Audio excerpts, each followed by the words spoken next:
Now, looking at this title, you may be wondering what quantum physics has got to do with self awareness and how self awareness can help me achieve my desires and goals, right? You may have used the law of attraction for fulfilling your desires. There are some secrets that we're going to learn today that go deeper than the law of attraction. Hello, everyone. My name is Akanksshaa. Welcome to this episode on self awareness. I help people rewire their mind, raise vibration, carve a newer and better version of themselves, and live a life full of abundance and freedom. On this channel, we talk about shifting mindset, personal transformation, spirituality, science, and law of attraction. Self-awareness is basically being aware of yourself. So, practicing self-awareness is about learning to better understand why you feel what you feel and why you behave in a particular way. Having this awareness gives you the opportunity and freedom to change things about yourself, and it helps you create a life that you want. You may have noticed that plants and animals are not self-aware, but humans have the ability to be self-aware. You can respond better to the challenges in life when you're more self-aware. When you're self-aware, you know what triggers you, like what makes you angry, what makes you sad, what makes you jealous, etc. So when a person or a situation triggers you, you can choose to respond differently. Have you heard of eagle flowing above the storm?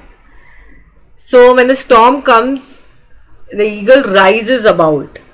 So when the challenges or storms come in your life, you can simply rise above them by choosing a different response to the situation.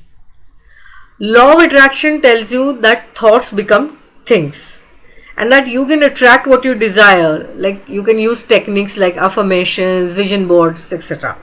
And there are many such techniques. But the secret behind the law of attraction is that you attract not what you want, but what you are.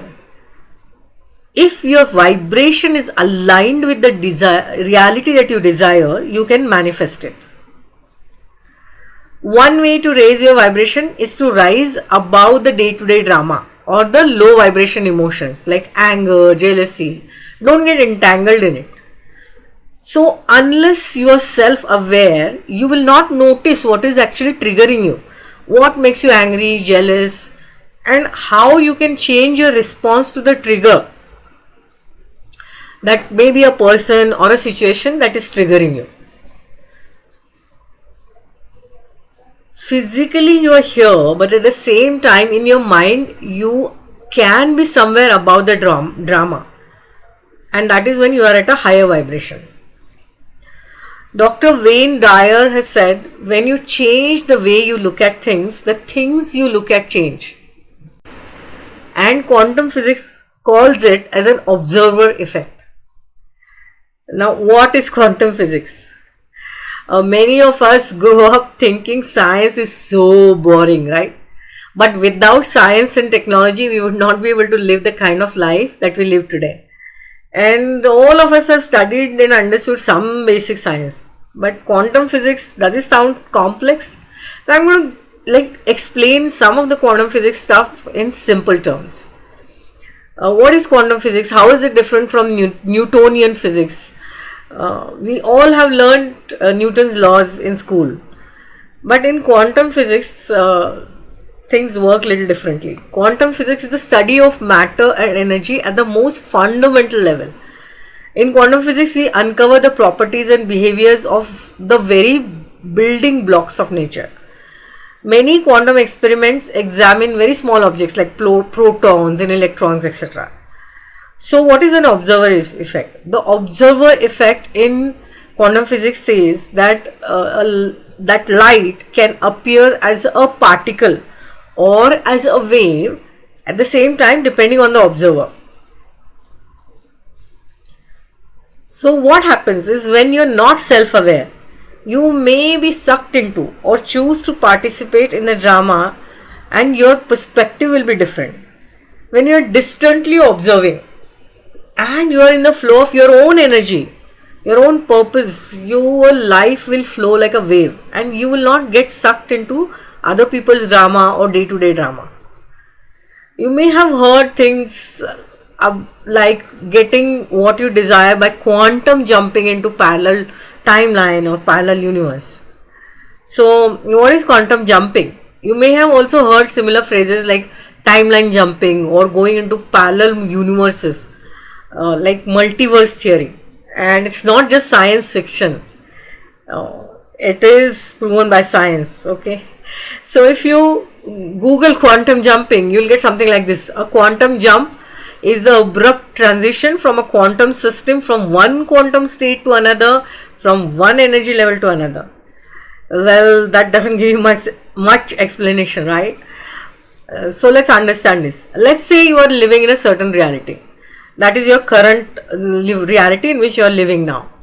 Every time you make a decision, your life essentially splits in half. In one timeline, you choose the decision you made in this reality, and in another timeline, you pick some other thing.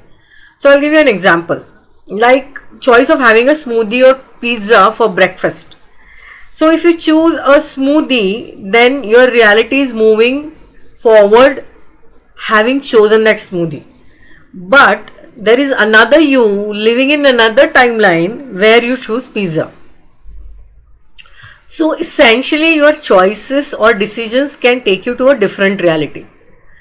And the reality that you want or desire actually already exists. So what you are doing in quantum jumping is you are jumping to the reality that you desire by aligning yourself, by raising your vibration. Being physically on this earth, you can still live a life from higher dimensions when you allow that light or energy to flow through you. We all are multidimensional beings and we need to constantly remind ourselves of that.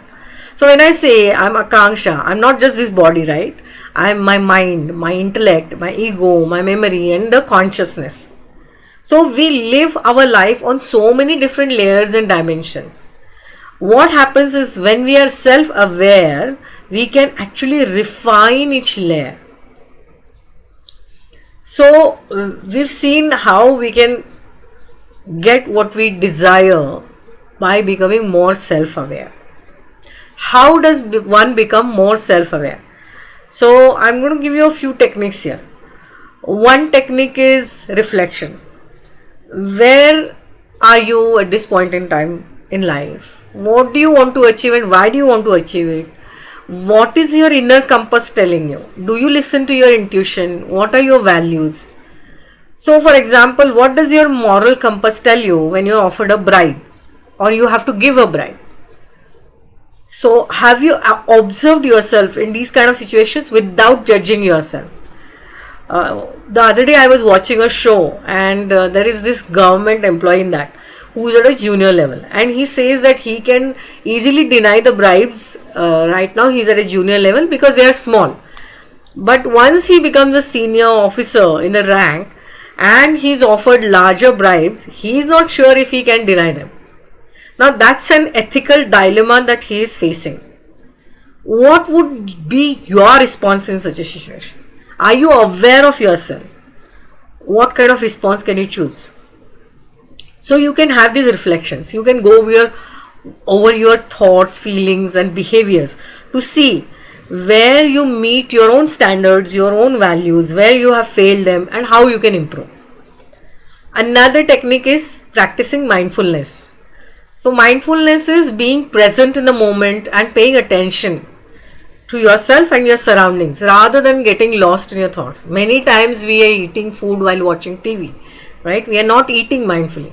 So whatever activity you are doing, you do it being present in the moment. That is mindfulness. The next technique is meditation. We recently had World Meditation Day and this is one of my most favorite. So meditation is the practice of observing a thought till there are none and then transcending the thoughts on the mind.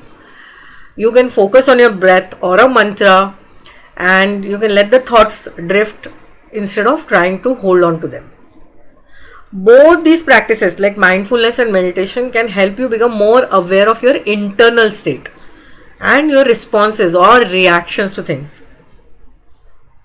They can also help you identify your thoughts and feelings and they can keep you from getting so caught up in them that you lose the hold of yourself. Now, another technique is to play board games, and this is a little unconventional technique. Okay, you can practice and become aware in what kind of situations, what strategies you can use. Well, look at life as a game. You come here to play temporarily. So when you are playful and cheerful, your vibration is naturally high and you can achieve whatever you desire. So become more self-aware, have some fun creating the life you want and live it fully. That's all from me. Thank you.